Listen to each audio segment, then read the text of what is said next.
Ja jestem tak zadowolona, dlatego że ja nie jestem mobilnym człowiekiem i dzięki temu mogę sobie śmigać po całym mieście, mogę jechać do wnuków, którzy mieszkają daleko ode mnie. Wśród mniejszych miejscowości i komunikacji gminnych uważam, że coraz częściej będą powstawały takie małe czy nawet mikrosystemy komunikacji autobusowej, które będą bezpłatne. Często jest to transport, którego na przykład wcześniej nie było, albo spełnia pełną funkcję taką prospołeczną.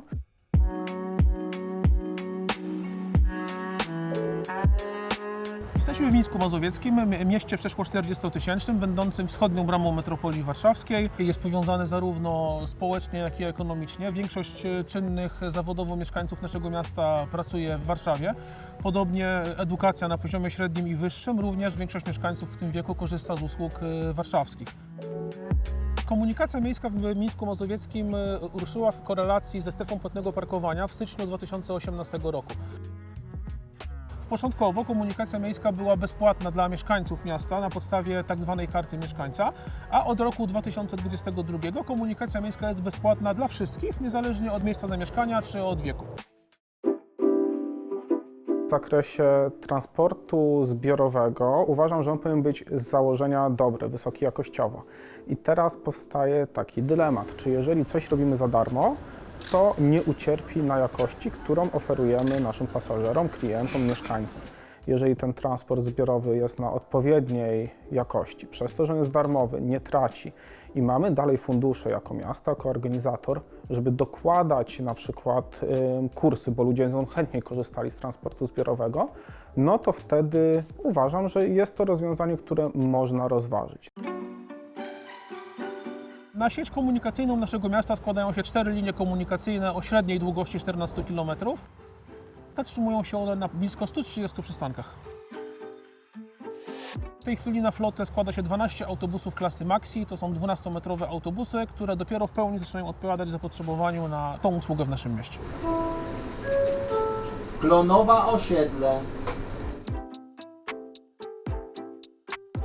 Jeden aspekt to jest ta cała sfera społeczna, o której się często mówi, czyli zapewniamy usługę na odpowiednio wysokim poziomie, gdzie możemy bezpośrednio pomóc osobom starszym, osobom wykluczonym transportowo, żeby mogli się częściej poruszać, łatwiej.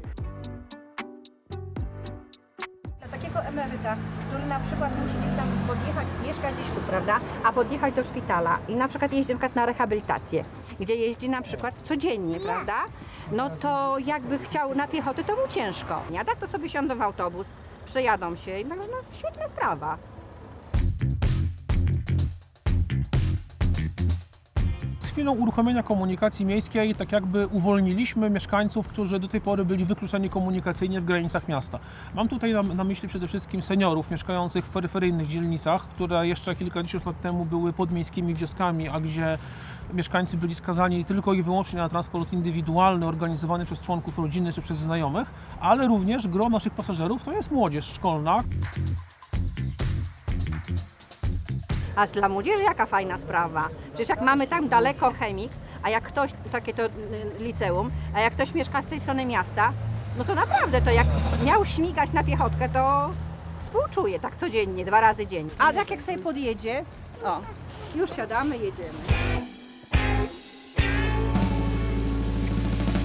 Sieć połączeń miasta jest ułożona w taki sposób, żeby zapewnić dojazd praktycznie już z każdej części naszego miasta do naszego takiego hubu komunikacyjnego, jakim jest dworzec kolejowo-autobusowy w naszym mieście. Dogodna przesiadka na kolej. W godzinach porannego i popołudniowego szczytu staramy się kursy dostosować do godzin odjazdów bądź przejazdów najbardziej popularnych pociągów z kierunku warszawskiego. Jak również w godzinach wieczornych mamy to jeszcze o tyle rozszerzone, że autobusy oczekują na pociągi, które się opóźniają, właśnie po to, żeby mieszkańcy mieli taką gwarancję dotarcia do domu już na terenie miasta naszymi autobusami. Drugim aspektem jest taki typowo ekologiczny. Chcielibyśmy zachęcić ludzi do tego, że mniej podróżowali swoimi samochodami, żeby te podróże odbywały się w sposób tak zwany bardziej zrównoważony i żeby transport zbiorowy był rzeczywistą alternatywą do podróżowania swoim własnym samochodem. Znajdujemy się w jednym z 6 zeroemisyjnych autobusów o napędzie elektrycznym, które miasto Mińsk Mazowiecki zakupiło dzięki dofinansowaniu z Narodowego Funduszu Ochrony Środowiska i Gospodarki Wodnej. Autobusy te posiadają zasięg przeszło 300 km, zabierają na pokład ponad 80 pasażerów. Niestety nie osiągnęliśmy w pełni efektu redukcji ilości samochodów, ale też jest to związane ze stale zwiększającą się liczbą mieszkańców tepułowych do naszego miasta. Musimy być też przygotowani na to, że popyt na transport zbiorowy drastycznie wzrośnie w momencie wprowadzenia komunikacji bezpłatnej. Trzeba zwrócić uwagę, że duża część osób będzie wtedy korzystała w taki sposób ad hocowy. Na przykład wcześniej chcieliśmy tylko iść na krótkim odcinku na jakiś spacer czy przejście do sklepu. Teraz w dane miejsce pewnie chętnie podjedziemy komunikacją zbiorową.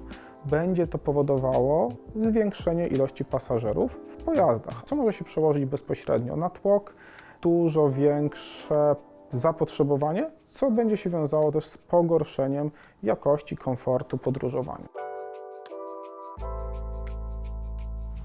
Sam codziennie dojeżdżam do pracy naszą komunikacją miejską i kiedy widzę, że naprawdę mamy pełne autobusy, kiedy widzę, że ludzie są zadowoleni, to jest to takie naprawdę coś, co daje takiego powera do pracy, do dalszego rozwoju tutaj tych połączeń. I pomimo trudności budżetowych, które ma nasz samorząd, nie ma tutaj problemów z finansowaniem działalności transportu zbiorowego i są tego pozytywne efekty. Bezpłatna komunikacja zbiorowa z założenia lepiej się będzie sprawdzała w mniejszych ośrodkach. Wynika to też z tego, że procent kosztów w całym procesie organizacji komunikacji miejskiej, procent kosztów przeznaczonych na utrzymanie np. systemu biletowego, dystrybucję, kontrolę, na utrzymanie np. biletomatów jest zdecydowanie większy, ponieważ mamy pewne koszty stałe. Więc im większe miasto, tym te koszty stałe nam maleją i wpływy z biletów są większe. A tak jak powiedziałem, wszystko rozbija się o pieniądze.